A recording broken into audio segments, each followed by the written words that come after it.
പണികൾ പൂർണ്ണമാകുള്ളൂ എന്നുള്ളതാണ്. അടുക്കളപ്പണി പോലും ഇപ്പൊ പുരുഷന്മാരെ ഏൽപ്പിക്കാനാണ് നമ്മുടെ വകുപ്പ് പറയുന്നത്.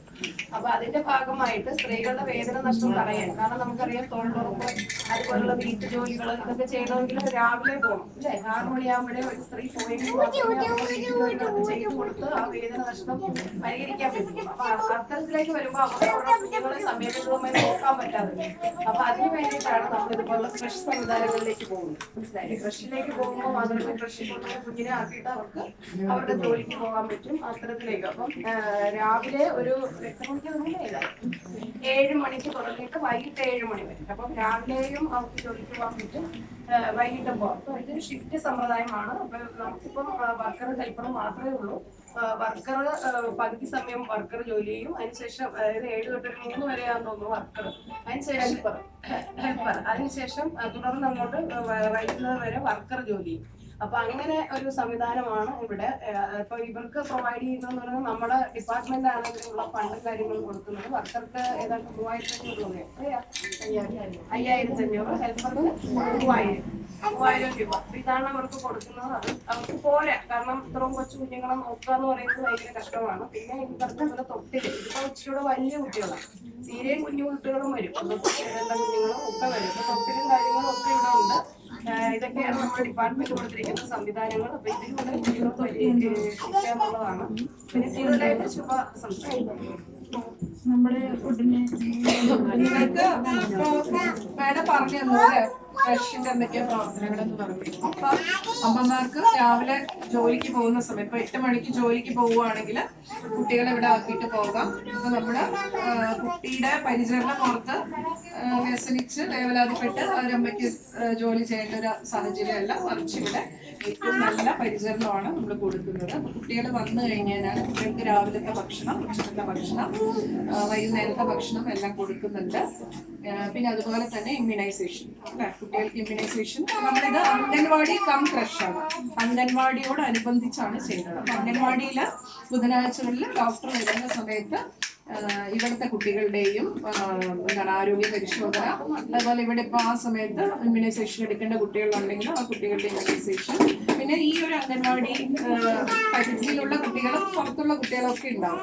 എന്നിരുന്നാലും ഈ കുട്ടികളുടെ ഗ്രോത്ത് മോണിറ്റർ ചെയ്യുക, ഈ വരുന്ന കുട്ടികളുടെ തൂക്കം കൃത്യസമയത്ത് എടുക്കുക, അത് ഗ്രോത്ത് ചാർട്ടിലൊക്കെ രേഖപ്പെടുത്തുക, പോഷൻ ട്രാക്കിംഗ് രേഖപ്പെടുത്താൻ വേണ്ട. അപ്പൊ അവിടുത്തെ ഏതാണോ വർക്കർ ഉള്ളത്, അപ്പൊ ഈ കുട്ടി ഇപ്പൊ വേറെ ഏരിയയിലാണെങ്കിൽ അതിന് വേണ്ട നിർദ്ദേശങ്ങൾ കൊടുക്കുക. അങ്ങനെയൊക്കെയാണ് ഇവിടുത്തെ ടീച്ചർമാര് ചെയ്യുന്നത്.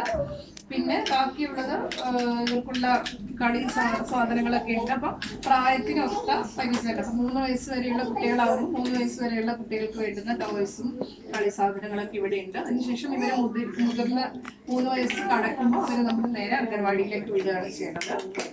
ഇതാണ് പ്രവർത്തനം. പിന്നെ നിങ്ങൾക്ക് സംശയങ്ങൾ ഉണ്ടെങ്കിൽ ചോദിക്കുക, ഇതിന്റെ പ്രവർത്തനമായിട്ട് ബന്ധപ്പെട്ട്. ഓക്കെ, അപ്പൊ ഇതിപ്പോ നിലവില് ഇപ്പൊ നമുക്ക് 9 കുട്ടികളല്ലേ ഉള്ള? 9 കുട്ടികളാണ്. 6 കുട്ടികളെ അംഗൻവാടിക്ക് സെറ്റായി. ഇവിടുത്തെ നമ്മുടെ ഹെൽപ്പറാണ്. ടീച്ചർ 11 മണി ടു 7 മണി വരെയാണ് അവരുടെ ജോലി സമയം. അപ്പൊ അവരെത്തുന്നേ ഉള്ളൂ. എന്താണ് ഇവിടുത്തെ വിശദമാക്കി കൊടുത്തത്? നിങ്ങളുടെ പ്രവർത്തനങ്ങൾ എങ്ങനെയൊക്കെയാണ്? എത്ര മണിക്ക് എത്തും? എന്തൊക്കെയാണ് ചെയ്യുന്നത്? പിള്ളേർ 8 മണിയാകുമ്പോ എത്തും. അങ്ങനെ 7:30 തുറന്നിട്ട് ഒന്ന് വൃത്തിയാക്കി ചെയ്യും. അവരെ വൃത്തിയാക്കി പിടിക്കുക, അങ്ങനെയൊക്കെ ചെയ്യും. പിന്നെ ഓരോരോ പിള്ളേർ വരും. 8 മണി 9 മണിന്റെ ഉള്ളില് പിള്ളേർ വരും. ഏകദേശം ഒക്കെ ജോലിക്ക് പോണവരുടെ പിള്ളേരാണ് ഇവിടെ ഉള്ളത്. അപ്പൊ വരും. പിന്നെ അവരെ നോക്കുക, കളിപ്പിക്കുക. പിന്നെ അവർക്ക് രാവിലെ ഫുഡ് കഴിച്ചില്ലെങ്കിൽ അതൊക്കെ കൊടുക്കുക. അങ്ങനെ പിന്നെ ഉച്ചവരെ കളിപ്പിക്കും. അത് കഴിഞ്ഞിട്ട് പിന്നെ ഉറങ്ങാൻ പറ്റും. ഫുഡ് അങ്ങനെ അംഗനവാടി അവരാണ് തരുന്നത്. അത് അവർ തന്നെയാണോ കുട്ടികളെ മാത്രം നോക്കണത്? പിന്നെ അത്യാവശ്യം ടീച്ചർ വന്നതിന് ശേഷം സഹായിക്കാൻ പോകും. ഇവിടെ രാവിലെ തൊട്ട് ഒരാളായി ഇരിക്കുമ്പോ കുട്ടികളെ വിട്ടിട്ട് പോകാൻ പറ്റില്ല. അത് കാരണം കുട്ടികളുടെ കൂടെ ഉണ്ടാകും. അത് കഴിഞ്ഞിട്ട് ടീച്ചർ വന്നതിന് ശേഷം സഹായിക്കാൻ പോകും. പിന്നെ അവരൊക്കെ ചെയ്തു തരുന്നുണ്ട്. അവര് നോക്കുമ്പോൾ ചെയ്തു തരും. ഹെൽപ്പിനൊക്കെ വരും.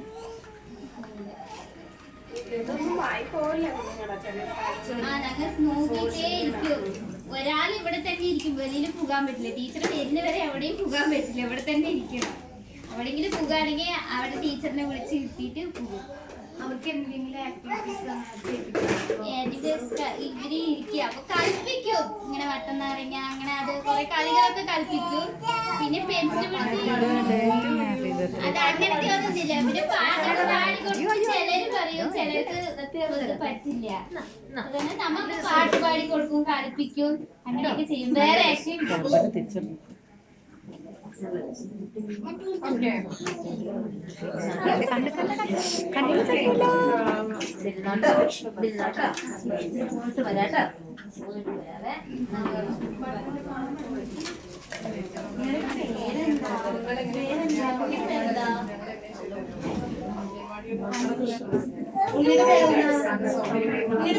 ഉണ്ണിയുടെ പേരെന്താ?